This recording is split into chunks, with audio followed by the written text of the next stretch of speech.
Muy buenas, diablitos del Señor. Hoy vamos a continuar con el capítulo 3 en la segunda parte. El día de hoy vamos a abordar dos puntos, que el primero es el 3.6, fenómenos aleatorios en los sistemas combinacionales. A su vez vamos a estudiar los fenómenos aleatorios estáticos y dinámicos. Y el punto 3.7, bloques funcionales combinacionales, que a su vez el día de hoy vamos a abarcar los subtemas de codificadores, de multiplexores y codificadores. Para empezar en los fenómenos aleatorios, en los sistemas combinacionales, necesitamos una breve introducción que son los retardos de propagación, que nos dice que cuando la salida de una puerta debe cambiar de estado, los dispositivos electrónicos que la constituyen deben a su vez pasar de conducción a corte o viceversa. En los dispositivos, el cambio de estado no es instantáneo, de tal forma que siempre existirá un retardo en la respuesta de la puerta, denominado retardo de propagación. Aquí tenemos un diagrama de secuencia donde nos muestra el valor de A que parte de un cero lógico que en el instante t1 pasa a 1 lógico. Hasta ahí, hasta llegar a t2, en ese instante baja a 0 lógico. Aquí tenemos el inversor que es A negado, que nos dice que tiene que ser totalmente lo contrario al valor de A. Entonces aquí tenemos 1 lógico hasta llegar a t1. En este instante pasa de 1 a 0 hasta llegar al instante t2. Y de aquí sube al 1 lógico. Eso sería en un inversor ideal. Sin embargo, existen los retardos de propagación, donde todos los dispositivos que estén conectados en esta señal van a tener un cierto retraso para llegar aquí, por lo que podemos tener que este es el retraso, como podemos ver, que T1 va a llegar obviamente más tarde que T1 y a su vez T2' va a llegar tarde a T2. Entonces tenemos una cierta variación de tiempo y que eso hace tardar a los dispositivos un momento. En general, el retardo de propagación de un circuito combinacional se define como el tiempo que transcurre desde que cambia de una de sus entradas hasta el cambio que se ha reflejado en la salida. Los retardos de propagación son los responsables de que en las salidas de los circuitos combinacionales aparezcan en ocasiones ciertos efectos transitorios que reciben el nombre de fenómenos aleatorios. Entonces, aquí tenemos los fenómenos aleatorios en los sistemas combinacionales. En los fenómenos aleatorios estáticos son dos tipos, tipo 0 y tipo 1. Aquí vamos a abarcar el tipo 0, donde nos dice que se producen cuando al cambiar de estado una entrada de un circuito combinacional, su salida debe permanecer en estado 1. Sin embargo, pasa transitoriamente por 0. Aquí tenemos en esta explicación CAZ, la función de Z de todas las variables de combinación, la función lógica asociada al circuito combinacional. Si es una suma de productos y existe una combinación concreta, que es x sub 0, de todas las variables excepto a, tal que z0 con x sub 0 es igual a z1 x sub 0 es igual a 1. Entonces aquí tenemos la demostración. Designaremos que por x al conjunto de todas las variables de entrada excepto la a. Vemos aquí que tenemos la función de z, a, b, c, d, e, todas las variables que queramos, lo podemos representar de z a x. Y mediante leyes de la asociación podemos poner este resultado. Entonces tenemos la siguiente función de z de a con x sub 0 y es igual mediante algunas leyes que hemos abarcado más antes. Tenemos que a más a negado, y esto con la álgebra de Boole nos dice que es 1. Entonces, si existe un retardo de propagación entre las conmutaciones de a más a negado. Tenemos esto. Tenemos la función de z de a con x sub 0, que nos dice que el valor de a, aquí en este caso es 0, y el inverso de a tenemos 1. 0 más 1 nos da 1. Seguimos que a tenemos aquí el valor de a es 1 y aquí el de valor de a negado es 1. Entonces vamos a tener 1. Aquí nos dice que a tiene el valor de 1 y a negado tiene el valor de 0. 1 más 0, 1. Sin embargo, aquí es lo interesante, donde a nos da el valor de 0 lógico y a negado nos da el valor de 0 lógico. Entonces 0 más 0 nos da 0. Y aquí vuelve a ser de que a es igual a 0 lógico más a negado, que es 1 lógico, nos da 1. Entonces aquí tenemos el fenómeno aleatorio estático de tipo 0. Para eliminar este fenómeno hay que añadir a la función un sumando que tome el valor de 1 solo cuando se representa dicho fenómeno. Entonces tenemos esta multiplicación, que es precisamente el término que cubre la adyacencia entre a por z1 con x y a negado por z de 0 con x. Y ahora nos pasamos a los fenómenos aleatorios estáticos de tipo 1, que nos dice que se producen cuando al cambiar de estado de una entrada de un circuito combinacional, su salida debe permanecer en un estado de 0, pero sin embargo, pasa transitoriamente por 1. Entonces aquí tenemos que sea z, la función de z, a, b, c de todas las variables en un circuito combinacional, que si nos dice que si es un producto de sumas y existe una combinación concreta que sea x sub 0 de todas las variables excepto de a, tal que tenemos aquí z0 con x sub 0 es igual a z1 con x sub 0 es igual a 0. Aquí tenemos la demostración, que designaremos que x es el conjunto de todas las variables excepto a. Entonces tenemos esta función, que aquí tenemos la multiplicación con a y a negado. Y bueno, de esta función podemos partir diciendo que z de a con x sub 0 es esta multiplicación, como hemos visto antes, con la combinación concreta x sub 0, que nos da la igualdad de a más 0 por a negado más 0, que eso nos da a por a negado. Eso mediante el álgebra de Boole nos dice que va a existir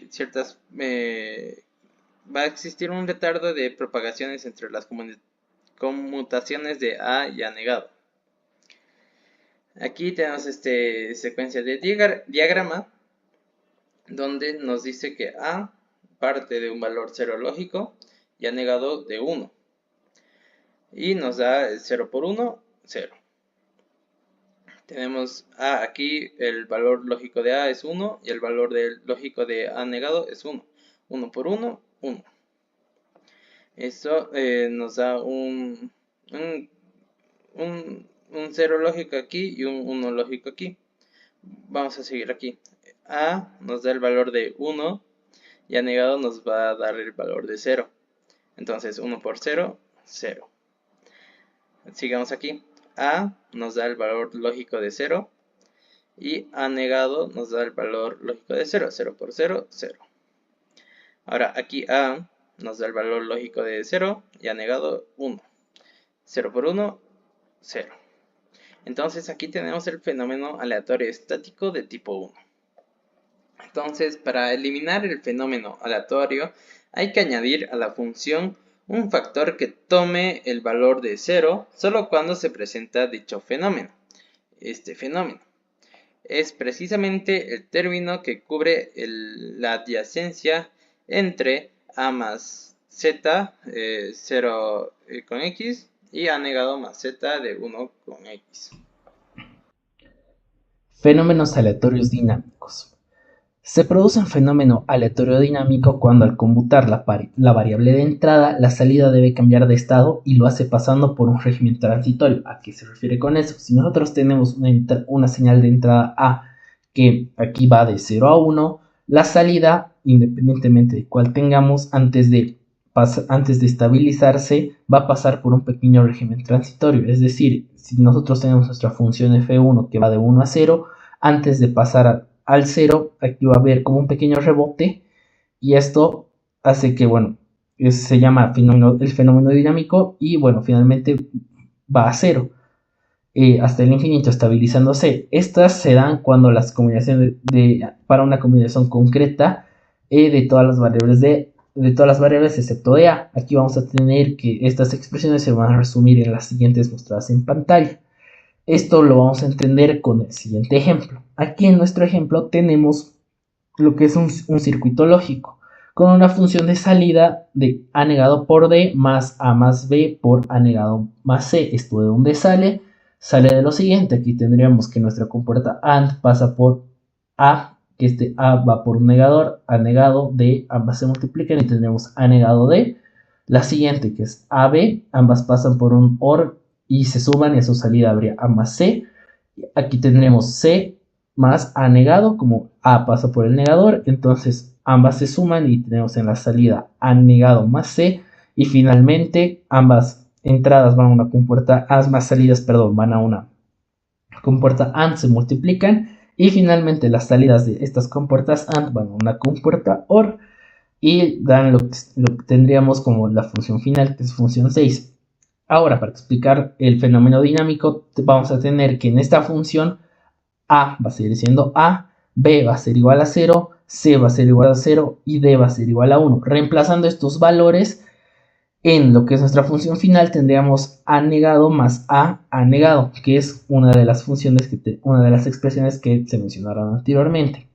Ahora, para entender esto, vamos a realizar el gráfico de señal de cada una de las funciones que tendríamos de las compuertas, es decir, las funciones de salida de cada una de las compuertas. Así vamos a entender mejor cómo llega a lo que es nuestra función final 6. Aquí tendríamos que A va de 0 a 1. Aquí está dividido en intervalos en ciertos intervalos, en este caso que es un nanosegundo de acorde, suponiendo que estas van a ser los tiempos, los retardos de propagación de cada una de las compuertas. En este caso tenemos para la NOT 1 nanosegundo, para la AND y la OR 2 nanosegundos. Ahora bien, vamos a empezar con la función de salida de la compuerta de esta compuerta NOT, que está denotada con F1. Aquí sabemos que F1 va a ser igual a negado, es decir, la complementaria de nuestra señal A, que se dibujaría de la siguiente manera. Como podemos ver, en este caso nuestra señal va de 0 a 1 y aquí nuestra señal va de 1 a 0. Es simplemente el contrario de nuestra señal. Obviamente graficado con el retardo del intervalo de 1 nanosegundo. Bueno, siguiente. La función f2, que es a más b. Sabemos que b va a ser igual a 0, entonces solo graficaríamos en este caso lo que es nuestra señal a. Aquí tendríamos ya nuestra señal a graficada con estos intervalos, que, bueno, con estos retardos de propagación, que en este caso suponemos que para la compuerta son 2 nanosegundos. Ahora para la función 3, que es la siguiente compuerta OR, que tendríamos A negado más C. Sabemos que C va a ser igual a 0, entonces tendríamos que graficar nuestro A negado.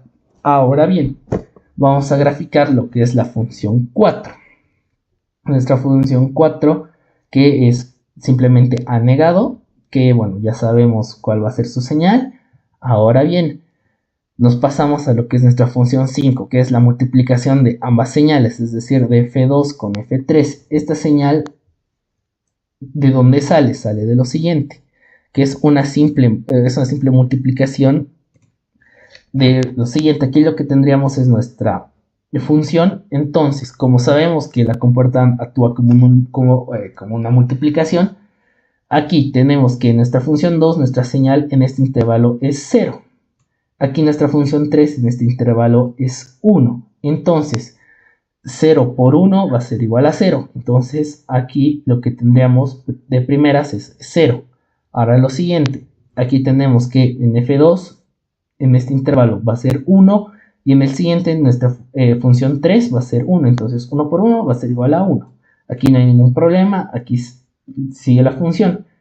Y finalmente tendríamos que en nuestra función 2, en este intervalo y en los siguientes valen 1, y aquí en nuestra función 3 vale 0. Entonces 1 por 0 va a ser igual a 0, entonces nuestros siguientes intervalos van a ser hasta el infinito, van a ser 0, como es la multiplicación de, eh, de nuestra función. Ahora pasamos a la siguiente, que es la función final, que es f6, que es nada más que la suma de la función 4, de la señal de la función 4 con la señal de la función 5. Y esto, al igual que lo anterior, se realiza con una simple suma. En este caso sabemos que aquí en nuestra función 4, en este intervalo, aquí va a ser 1. Y aquí va a ser, en F5 va a ser 0. Entonces, como en F4 y F5, 1 más 0 va a ser igual a 1, entonces aquí va a ser 1. En el siguiente intervalo tenemos que F4 en este va a ser 0. Aquí en F5 va a ser 0, entonces 0 más 0 va a ser 0. Nuestra función se mantiene y finalmente que aquí tendríamos nuestra función 0, la función 5, 1, entonces 0 más 1 va a ser igual a 1 y aquí 0 más 0 en este intervalo y 0, 0 va a ser 0. Y así finalmente hasta el infinito. Y aquí tendríamos ya nuestra función de salida, que nuestra función de salida va de los intervalos de 1 a 0, pero como se mencionó anteriormente, este sería nuestro fenómeno electrodinámico. ¿Por qué? Porque tiene un pequeño rebote antes de estabilizarse hasta el infinito, porque aquí nuestra función va 1 y antes de volver a estabilizarse a 0 pasa por este pequeño fenómeno. Durante el cambio de A, la salida podría pasar por un breve periodo de estabilidad, que es el régimen transitorio, como ya se mencionó, debido al retardo de propagación y efectos de ruido. También podríamos ver que este comportamiento es impredecible, ya que aquí tenemos fluctuaciones de 0 y 1, antes de que esta señal final se estabilice al valor correcto. Y para evitar estos fenómenos se recomienda trabajar con estructuras o circuitos de dos niveles. En este caso, nuestro ejemplo es un circuito de más de dos estructuras. Entonces, al trabajar con con estructuras de dos niveles, el retardo de propagación será el menor posible y así podremos evitar lo que es el fenómeno aleatorio dinámico. Bloques funcionales combinacionales. Anteriormente se han estudiado las funciones lógicas y su realización mediante compuertas NAND y NOR. Esto lo pueden ver en el anterior video. Y bueno, existen funciones lógicas, en especial multifunciones, que presentan las características de ser una aplicación general, es decir, que pueden ser utilizadas como bloques funcionales para la construcción de sistemas digitales. Los bloques funcionales combinacionales, como se puede ver en el diagrama, en el siguiente diagrama que responde en esta figura, sus variables de entrada se dividen en dos grupos. La primera, que son las variables operativas. Estas variables son las cuales el circuito realiza una determinada función u operación. Y las variables de control, donde las variables de entrada influyen en la forma en la que el circuito actúa sobre las operativas o que modifiquen el resultado, o variables de salida del propio circuito. Entre los dos tipos de entradas operativas y de control en los circuitos digitales existe una relación de dependencia, que quiere decir que estas dependencias se indican con una letra y número que especifican cómo el control afecta a las entradas operativas al resultado. También las variables de control de los bloques funcionales combinacionales se asocian a distintos tipos de dependencia. Aquí podemos ver las siguientes. La primera, exhibición e inhibición, enable, disable. Esta controla el circuito que actúa sobre las entradas o mantiene la salida de estados específicos usando operaciones AND y OR. Tercer estado, esta permite que las salidas se pongan en un estado de alta impedancia, lo que usan en circuitos con salidas de 3 estados. Inversión de variables operativas, controla si el circuito opera sobre las variables directamente o sobre sus versiones invertidas. Inversión de variables de salida, controla si las salidas aparecen en forma directa o invertida. Selección de operación o modo de operación. Define el tipo de operación que el circuito realiza con las entradas operativas. Y bueno, estos bloques funcionales combinacionales son esenciales para el diseño de sistemas digitales y se representan con símbolos ya normalizados. Continuando con el tema, decodificadores y demultiplexores. ¿Qué es decodificadores? Tiene como función detectar la presencia de una determinada combinación de bits en sus entradas y señalar la presencia de este código mediante un cierto nivel de salida. Un decodificador posee n líneas de entrada para gestionar n bits, y en una de las dos n líneas de salida indica la presencia de una o más combinaciones de n bits. Para cualquier código dado en las entradas solo se activa una de las n posibles salidas, lo que quiere decir que pasa de un código a otro. Tipos de decodificadores. Decodificador binarios básicos. Cuando se requiere determinar, cuando por ejemplo aparece en la entrada 1, 0, 0, 1 de un circuito digital, todas las entradas de la puerta AND están a nivel alto, ya que dicha puerta produce una salida a nivel alto. Decodificador de 4 bits o decodificador de 1 de 16. Se utiliza para poder decodificar todas las combinaciones de 4 bits. Para cualquier código dado en las entradas solo se activa una de las posibles 16 salidas.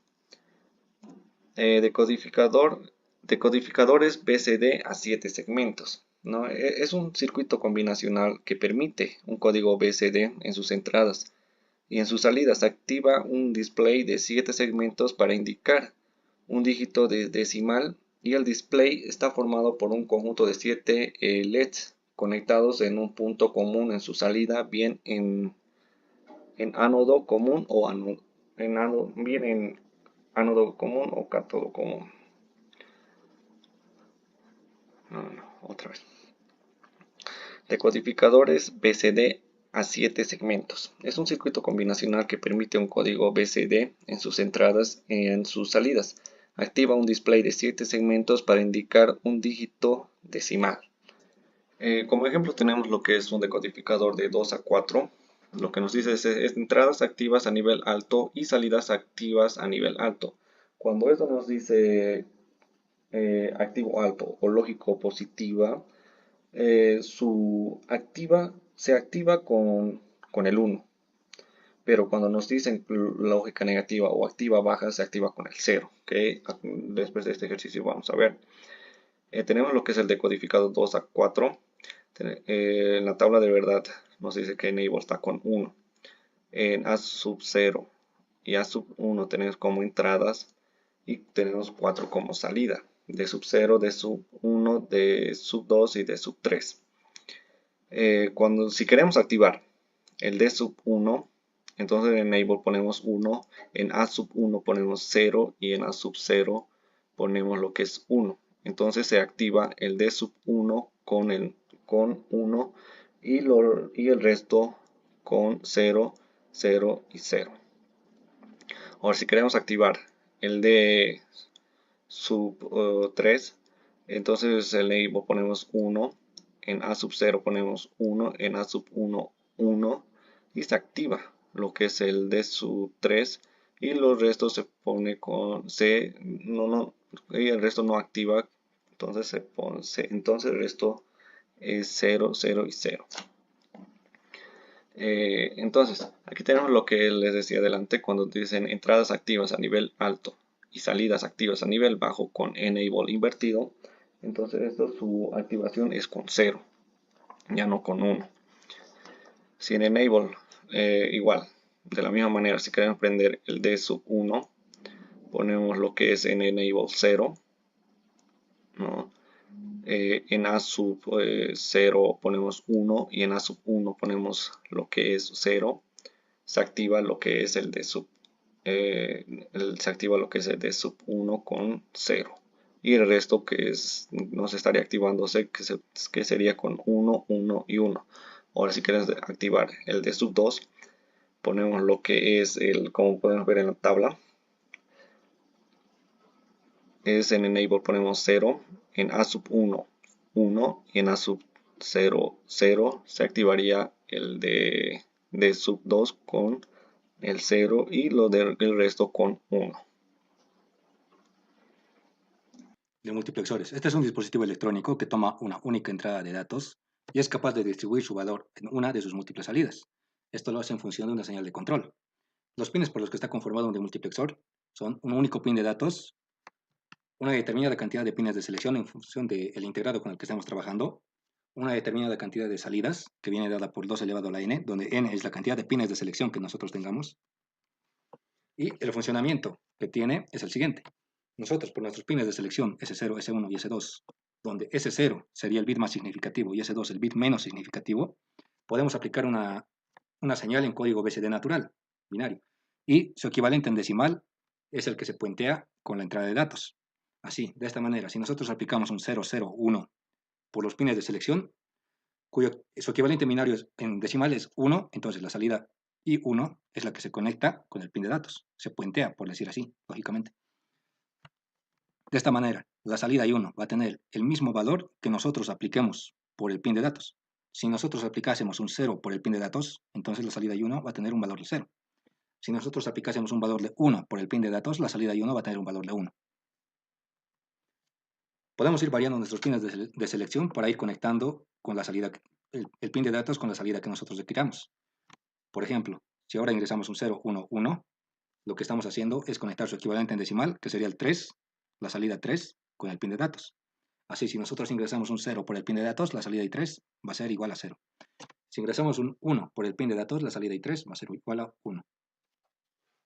Esto nos es útil para poder utilizar una menor cantidad de pines en algunos dispositivos que vienen limitados en cuanto a esta funcionalidad. Por ejemplo, algunos microcontroladores que tienen una reducida cantidad de pines, nosotros podemos hacer uso únicamente de 4 pines para poder controlar 8 salidas en este caso. Es decir, con 4 pines podríamos controlar hasta 8 dispositivos. Es una de las funcionalidades que tiene el demultiplexor. Pero a la hora de trabajar con demultiplexores, nos encontramos de que estos no existen comercialmente, o por lo menos no existe un circuito integrado que esté dedicado netamente a la labor del demultiplexor, sino que lo que se hace es utilizar decodificadores decimales o hexadecimales y se los hace trabajar como demultiplexores haciendo variar sus pines de enable. Por ejemplo, el 74HC154 o el 74LS138, que son decodificadores de código BCD, donde en sus entradas ABCD ingresamos un código BCD natural, y en función del código que nosotros ingresemos, se activa una de sus salidas en decimal. La tabla de verdad del 74HC154 es la siguiente. Acá tenemos nuestras entradas DSBA y sus respectivos códigos decimales. Si nosotros ingresamos un 0000, que sería nuestra selección, seleccionamos la salida Q0 y la conectamos con el pin enable. Entonces, la salida Q0 va a tomar exactamente el mismo valor que nosotros ingresemos por el pin enable. Si nosotros ingresamos un 0, en la salida Q0 tendremos un 0. Si nosotros ingresamos un 1 por el pin enable, en la salida Q0 tendremos un 1, para ese caso. Si es que movemos nuestros pines de selección y ahora seleccionamos un 2 con un 0010, entonces la salida Q2 es la que se conecta con el pin enable y toma el mismo valor de este. Si el enable tiene 0, entonces Q2 tendrá 0. Si el enable tiene un 1, Q2 tendrá un 1. Y todos los demás pines que no estemos utilizando o que no hayamos seleccionado, para este circuito integrado se colocan en 1 lógico.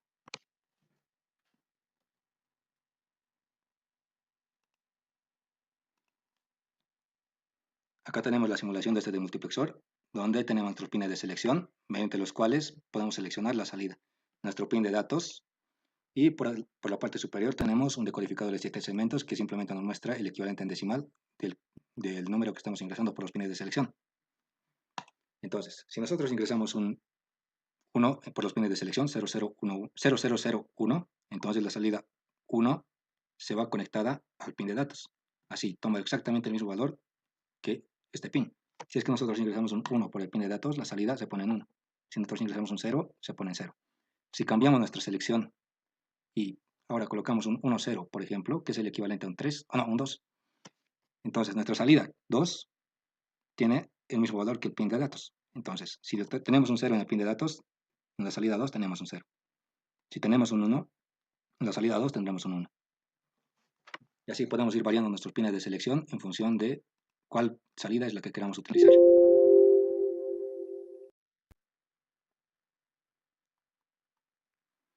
Otro circuito integrado que se utiliza bastante como de multiplexor es el 74LC138, que también es un decodificador de código BCD a código decimal, donde nosotros podemos ingresar nuestros valores de selección, 001, y conectamos el pin Y1 de salida con la entrada de datos. La entrada de datos va conectada al pin enable 1. Y los pines enable 2 y enable 3, que son activos a baja, deben ir conectados a 0 si es que queremos que la salida se vea reflejada con la entrada. Una peculiaridad que tiene este circuito integrado es que la salida es la negada de la entrada de datos. O sea, si nosotros ingresamos un 1 por la entrada de datos, la salida tendrá un valor de 0.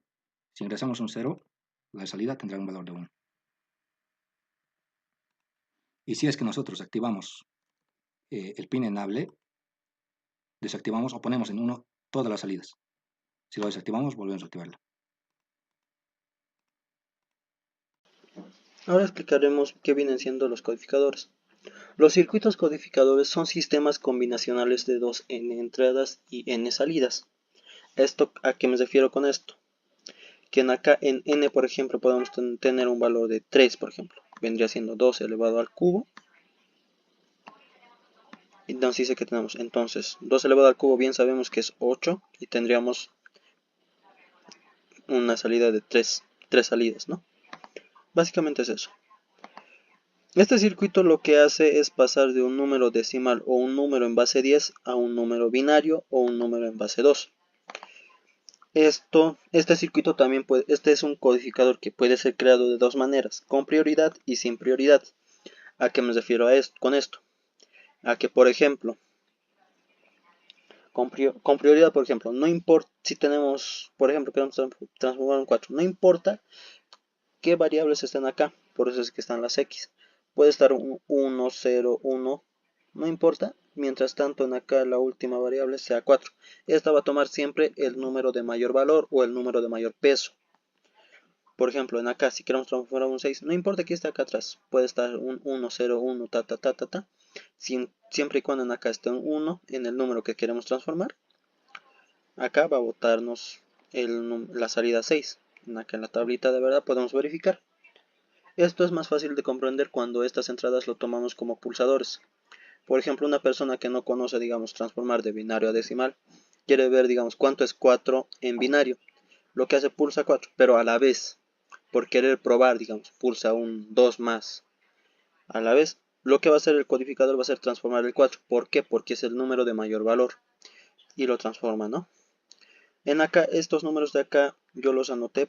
¿Para qué? Para poder explicar también una manera de convertir de binario a decimal sin la necesidad de la tablita. Obviamente la tablita siempre nos va a servir para verificar y demás cosas, pero esta también es una manera de poder transformar, ¿no?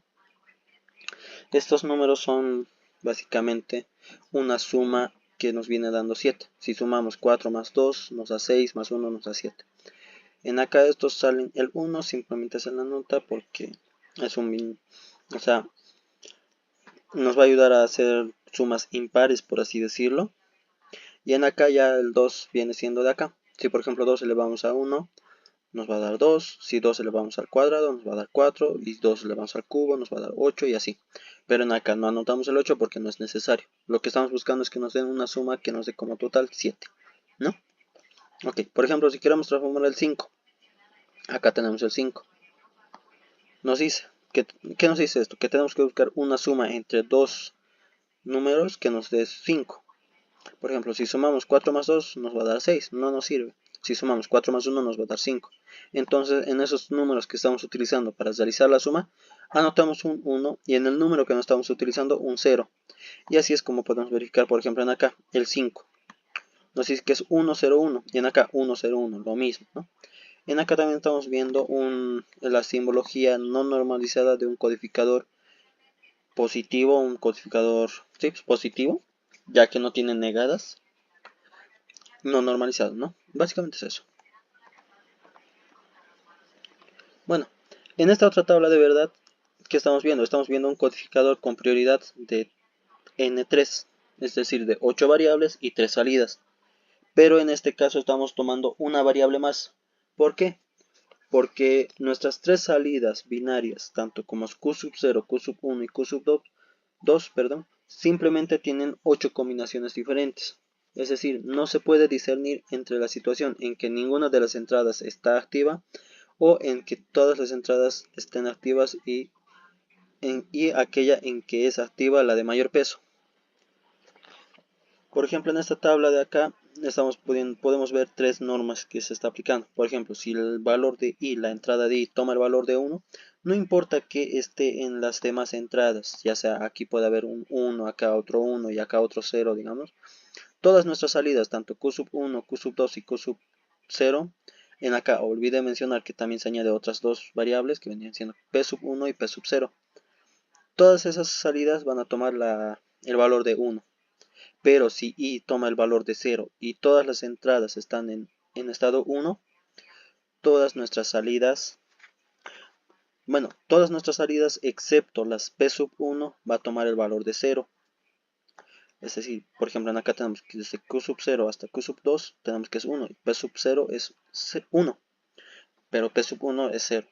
También hay otra normativa que nos dice que si la variable i toma el valor de 1, pero todas las demás toman el valor que sea, por ejemplo, ya sea 1, 0, y que el 0, por ejemplo, que en este caso es nuestro activador, ¿por qué? Porque está negada, termina en nuestro número que queremos transformar, lo que va a hacer respetar nuestra equivalencia, es decir, va a transformar el 7, por ejemplo, transformado es 1, 1, 1, pero negado nos da 0, 0, 0.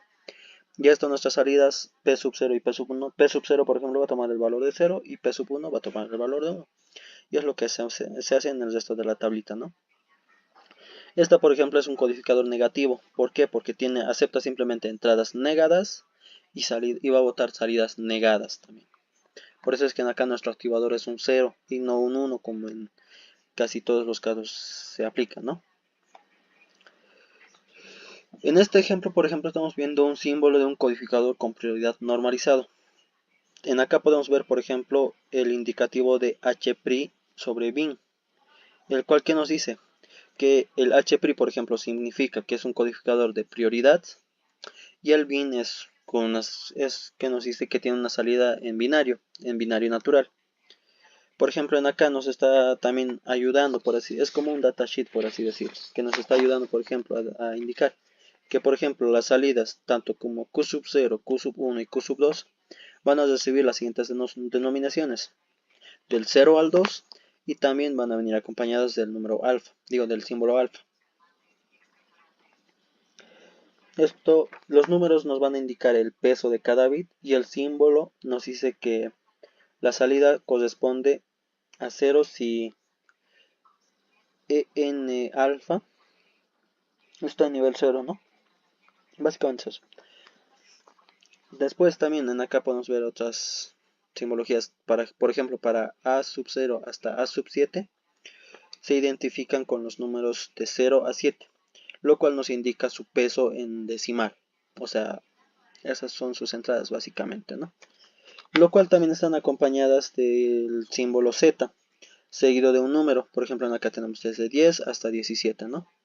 ¿Esto qué nos dice? Por ejemplo, si tenemos un Z14 en acá, estamos agarrando la variable 4, Z14, esta variable va a pasar acá, a la entrada 14. Básicamente es eso, de la puerta O. En este caso, esta es la puerta O. En estas entradas, en la entrada de inhibición se denomina en alfa sobre V18 y el cual posee un símbolo de inversión, al mismo tiempo que P sub 1 lleva el símbolo 18, como acá en la simbología se puede ver, ¿no? P sub 1 y P sub 0 nos dice que toma el símbolo de alfa, ¿no? Todo esto nos indica que P sub 1 y P sub 0 responden a esta ecuación de acá. P sub 1, por ejemplo, es igual a toda la suma de las entradas, la sumatoria de todas las entradas negadas menos la i. Y P sub 0 nos dice que es la sumatoria de las entradas desde a sub 0 hasta a sub 7, todas multiplicadas por i negado. Básicamente, esto nos va a ayudar a que nos permite realizar con gran facilidad un codificador de mayor número de entradas. por lo que adopta el estado 0 cuando cualquiera de las entradas desde A sub 0 hasta A sub 7 es activa.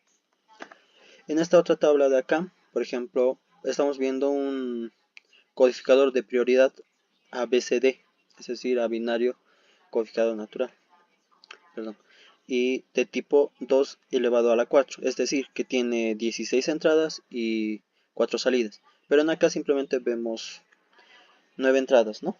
Esto debido a que se puede hacer una combinación, si no me equivoco. Y en acá estamos aplicando lo mismo que había mencionado hace un momento para poder pasar de binario a natural. Por ejemplo, en acá al querer transformar el 9, ¿qué tenemos? 9. En acá, por ejemplo, si queremos sumar 9, 8 más 1 nos da 9. Entonces, ¿qué nos dice? Que acá nuestras entradas va a ser, por ejemplo, en acá. ¿Dónde estás? Aquí, 1, estamos utilizando 8, en esto no, no. Y acá otro. Entonces, 1, 0, 1, 1, 0, 0, 1. Como en acá nuestras salidas también están negadas, entonces sería 0, 1, 0, 0, 1, 1, 0, ¿no? Es prácticamente eso.